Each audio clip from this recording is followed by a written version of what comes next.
Danielle DeMartino Booth, how are you? I'm doing well today. How are you? Doing well. So at the 2024 Rule Investment Symposium, give me your thoughts so far on, I guess we're at the halfway point of the year here, and it looks like we're hitting recession, but I want to get in some real data. Where's really the consumer at? And specifically also you mentioned, or you talk about really even micro, like some of your indicators that you follow. Yeah, what's the point of that? I think more precisely said, I think we're hitting recession recognition. So I think the rest of the world is kind of figuring it out because of the quality and the depth of the revisions to the payroll data is literally rewriting history. I mean, you don't go in thinking, well, gee, it looks like we created 500,000 jobs in the private sector in the third quarter of 2023, and then you go to sleep the next night and you're like, or it was a loss of 192,000 jobs on a net basis. And that is the case. It is the case that we had net negative job creation, job destruction in the third quarter of 2023, but it's not exactly as if the administration's on the White House lawn going, remember when we said it was 1 million jobs that were created? Now we know that it's not 1 million. It's nobody's saying anything.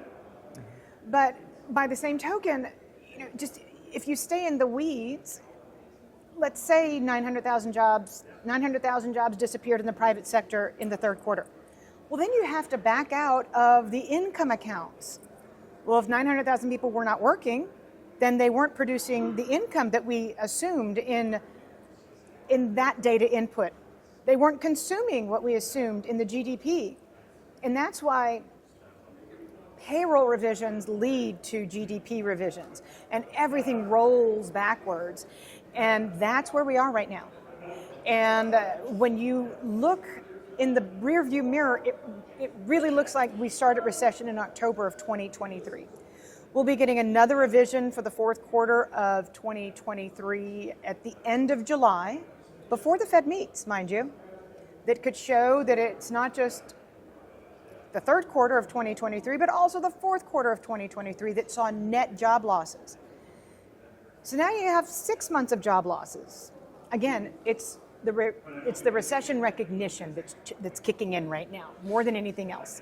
So you are like one of the very few people that actually say that, and what I mean is what you just said, where if you look back at the rearview mirror data, we should be in or could be in recession as the information comes out in 2023, October 2023. Look, it was December of 2008 that the National Bureau of Research waited a record 366 days before saying, recession started in December of 2007.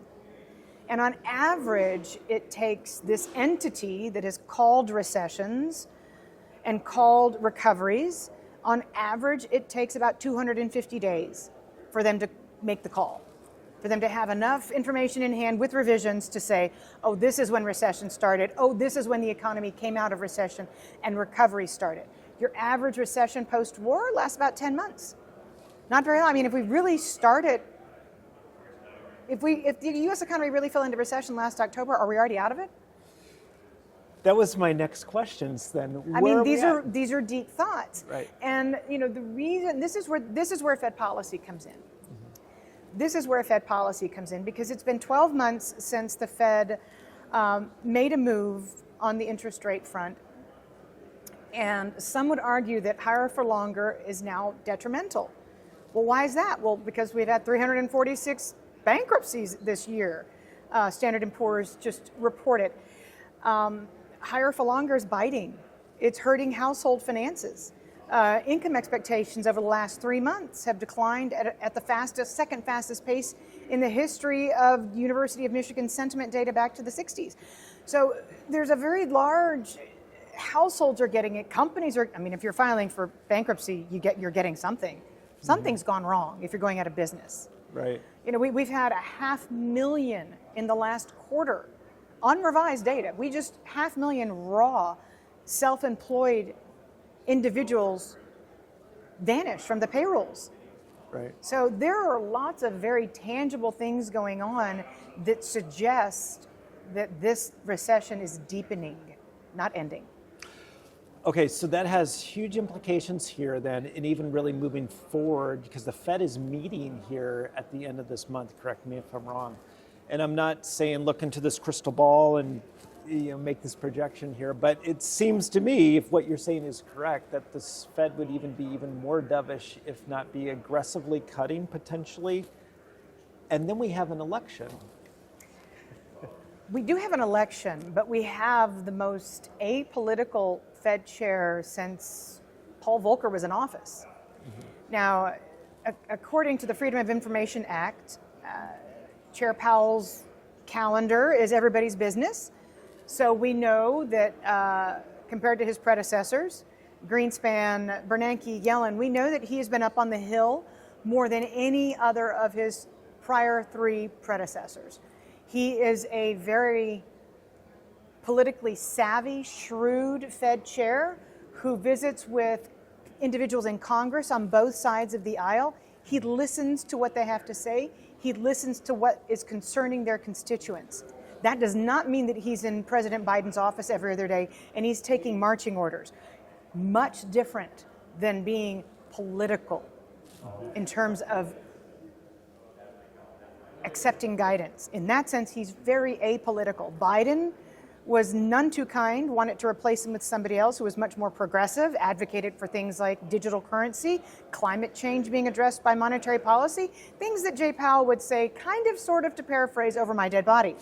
So Biden tried to replace him, Trump tried to fire him.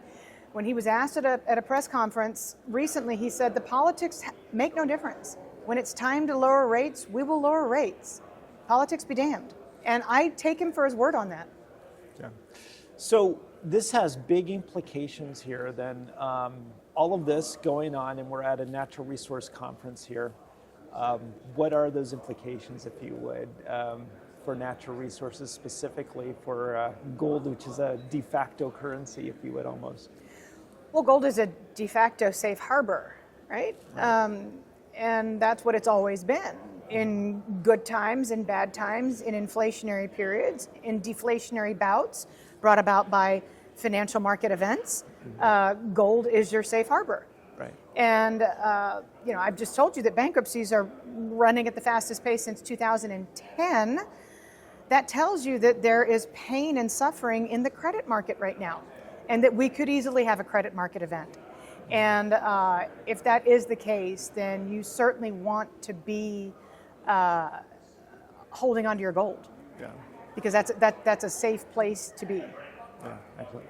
Well, Danielle, I know you have to run, so we're just going to end it now, but I just want to thank you so much for your time. Well, if you don't mind, though, I do want to hop for 2 seconds on the dollar. Yeah, okay. Well, I want to get, so if I would love to have the time with that. I would just, it's a friendly reminder that the last time there was a global financial crisis, and if you look at the U.S. domestic economic disappointment, it's running very high right now. Disappointments are. Right. On a global level, that's also the case. And so in times of global markets disruption, global recession, the world tends to pile into the dollar. Right. And that's exactly what happened in the aftermath of 2008, 2009, 2010, is that we ended up with a lot more dollar-denominated debt than we had before the crisis. Right. So on a practical level, for the de-dollarization crew, I would only give this advice.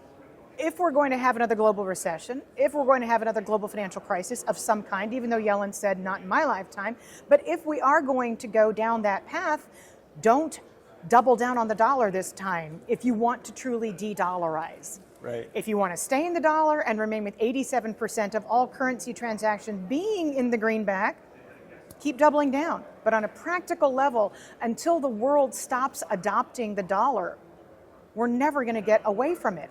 And I'm an American. I kind of like the greenback. But I'm very unsympathetic to the de-dollarization crowd because it's not often enough that they put their money where their mouth is. Yeah, I'm glad you said that. I have an ongoing conversation with a friend of mine. He's American, lives in Australia, and he does a lot of business globally. And he says, Andy, they all want, meaning they, the world, they all want dollars. They'll all go to dollars, especially when there's a crisis. Especially when there's a crisis. It's like the Italian mafia going to the mattresses. When push comes to shove, they go to dollars. Yeah. And until that ends, as sexy as it is to dream of de-dollarization and diversifying away from the greenback, it's not going to happen. Yeah. Well, thank you so much, Danielle DiMartino Booth. I really appreciate your time. And how can people find you? So please follow me on Twitter if you don't already, at DiMartino Booth, and come to Substack. Subscribe. Love to have you as clients. DiMartinoBooth.substack.com. I will put all of this in the show notes and on YouTube, as well as Apple and Spotify. Thank you so much. Thank you for having me. You bet.